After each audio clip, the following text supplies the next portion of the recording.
Hello everybody, my name is Alex and welcome to a brand new series where we talk about Civilization 6 scenarios that we want to see. Today we are talking about the Battle of Britain, and in this short series we are going to talk about loads of scenarios through history, so make sure at some point you let me know what kind of scenarios you want to see me cover next. Basically how this is going to work is I will give some context of the scenario and then I will develop how it would work in a game. So it's not going to be too long, it's going to be short, bite-sized and hopefully very fun.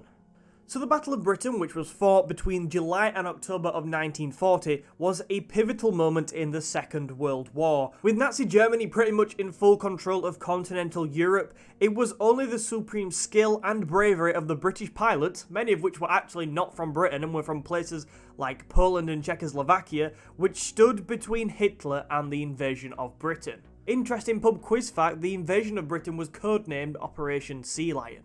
What makes this scenario so interesting historically is that if the Nazis had won the Battle of Britain and destroyed the RAF, we could be living in a completely different world right now. So how exactly should this scenario work in Civ 6? Well, in this scenario, players can choose between either playing as Britain and the Royal Air Force or Nazi Germany and the Luftwaffe. Britain must prevent the bombing of key strategic targets such as radar outposts, airfields, and obviously the big cities of London, which did not need bombing. Another element to the scenario should be U-boats targeting shipping coming into Britain to keep supplies up, because that was just a bigger part. If the Germans could defeat the British Air Force, and if the Germans could stop supplies coming into Britain, then the war in Europe was effectively going to be won from there. So what are the possible outcomes for this scenario? Well, at the end of the scenario, either the RAF stands firm and defends its airfields, defends its radar stations and defends its cities, and Britain continues to play a crucial part in the war and obviously eventually sees the victory in Europe Day. If you're playing as Germany and Germany win, then obviously the Germans, the Luftwaffe, crush the Royal Air Force. They also will crush the Royal Navy as a result of that, and if you can stop them supplies coming in, leads Britain open to Operation Sea Lion. Before we jump into some of the mechanics which I think would make this scenario absolutely fascinating and make it stand out from the other Civ 6 gameplay, I just want to say that today's comment question is to let me know what other scenarios you want to see me talk about. They can be scenarios from anywhere in the world, any time period, let me know, and some of the best ones I will make sequel videos on. Also, if you do want to see more content from myself, please do remember to hit that like button, subscribe to the channel so you don't miss regular Civ uploads, and also share this with a friend or anybody else. I don't know, you don't have to like them, it's fine.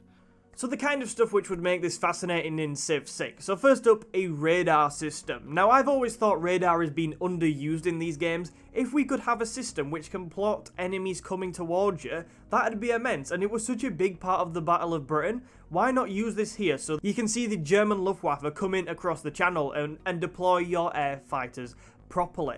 Additionally, as a target for the Luftwaffe, if they can knock out the radar stations, not only will it give them probably victory points towards the ultimate victory, but it will also pretty much make Britain blind and make fighting against the Luftwaffe even harder.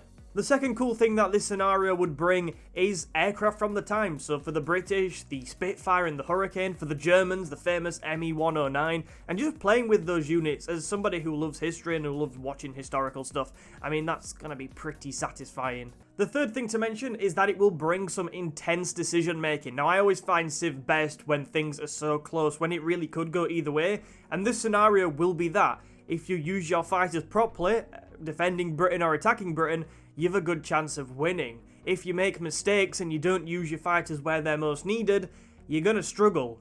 And with a scenario where it's going to be very difficult to provide new units, you're going to be working with what you start with, so it's going to be important you don't waste units if you're going to win.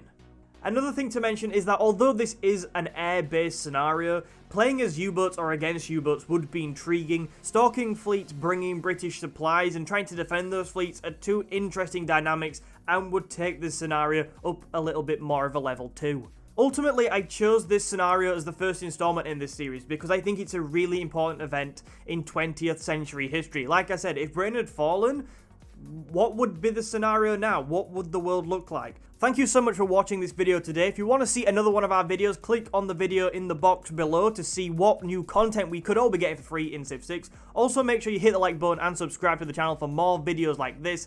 My name is Alex, thank you so much for watching, and I will see you in another video soon.